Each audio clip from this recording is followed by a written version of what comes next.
Hello guys, and welcome back to my channel. This is my 2-year anniversary. Or second year anniversary on estrogen. So meron nagtanong on my last video kung nag-HRT pa din daw ako. And then, yes, I'm still using Phenoquinone and Androcur.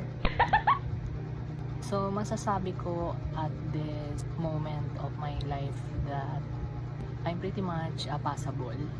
So ano yung passable? Sasabi kong 90% or 95%. So ano yung passable? So meaning you are passing or pumapasa ka sa paningin ng iba bilang female. And you can easily blend in whenever you go outside. People are looking at you as a female. Yun yung passing. Parang pumapasa sa pagiging female, and you can easily blend in. But the thing is, with estrogen is subjective. You cannot have the same effect as other people kasi there's a lot of factors that would affect how estrogen will react or how your body will react on estrogen. So for example, on my part, I gain a lot of weight. My weight is dito sa may lower part of my stomach, parang sa puson. That's the thing with estrogen. You will gain a lot of fat kasi obviously girls have more fat on their body. Mas gusto ko sana yung lean, yung sa mga Thai na trans na mas payat.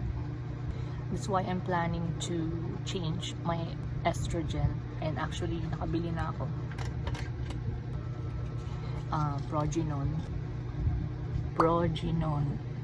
is still injectable based dun sa na-research ko.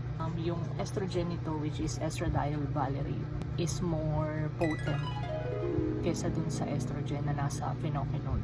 The estrogen present in Phenoquinone is estradiol benzoate. Mas malakas of base dun sa nabasa ko is mas malakas yung estradiol valerate kesa sa Phenoquinone. I will try to use Progenone brown. I will observe like for the next 3 months. If I will lose fat, if it will feminize my body even more. At this point, Maraming nag-aakala na tomboy ako. On my previous video, you remember that I'm not confident on having long hair. So I just preferred having short hair like this. And because of that, there's a lot of people na see me as a lesbian or tomboy. Because I finished my caregiving course on ACTEC. And I also has NC2 certificate. I tried to apply sa isang agency dyan sa Malate. And the funny thing is, yung recruiter, hindi ko na sasabihin kung anong, hindi ko na i-mention kung anong agency. The interviewer, when she saw me, niline up niya ako sa pagiging care worker for Hong Kong. And then, ang sabi niya sa akin is, parang pabulong pa yung sinabi niya sa akin. a member po kayo ng LGBT. So, ang sabi ko is, yes. So, I thought we're on the same page. I thought na akala niya or nasa isip niya is trans woman ako. Sabi niya sa akin, medyo naguluhan lang ako kasi sabi niya, member po kayo ng LGBT. So, ang sabi niya sa akin, pwede po bang pahabain niyo na lang yung buhok niyo ng konti at wag niyo na lang ipahalata sa boses niyo na member kayo ng LGBT. Sabi ko, okay, kaya ko po yun para maka-abroad lang. Tapos sabi niya sa akin, sige, ila-line up kita and then we will just call you if we already have a final interview for the employer. The day before ng interview, tinawagan niya ako. I just want to inform you that tomorrow na po yung final interview for the employer. So before that call, I tried to research for a care worker for Hong Kong. And the thing is, wala akong makita na male na care worker sa Hong Kong. So all of them are mga babae. So, ang sabi ko sa kanya nung tumawag siya is, Ma'am, nagkaroon po yata tayo ng misunderstanding. Sabi ko sa kanyang ganun. Sabi ko, akala niyo po yata tomboy ako. Oo nga, di ba? Line up pa kita. And then, for final interview ka na. Ma'am, hindi po ako tomboy. Sabi ko, biologically male po ako. Male to female. Sabi ko, I'm trans. Sabi Niya ka? Sabi niya ganun. Sabi, so, hindi ka pala pwede, sabi ko, hindi po ba pwede yung gano'n, yung trans applicant? Tapos sabi niya sa akin, ay hindi pwede, sabi niya, strictly for female lang daw yung position. Ito yung nakakatawa kasi, akala niya tomboy ako. Ganong moment, parang isa yun sa mga nagko-confirm na ano na yung tingin sa akin ng ibang tao.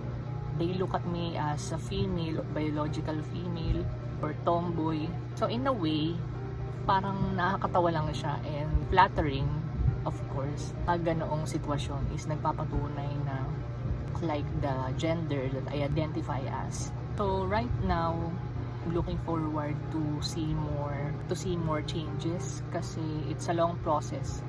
Kasi 'di ba yung puberty for a biological female, it may take from years, from their teenage years up until mag-adult sila, parang dumadaan sila sa puberty.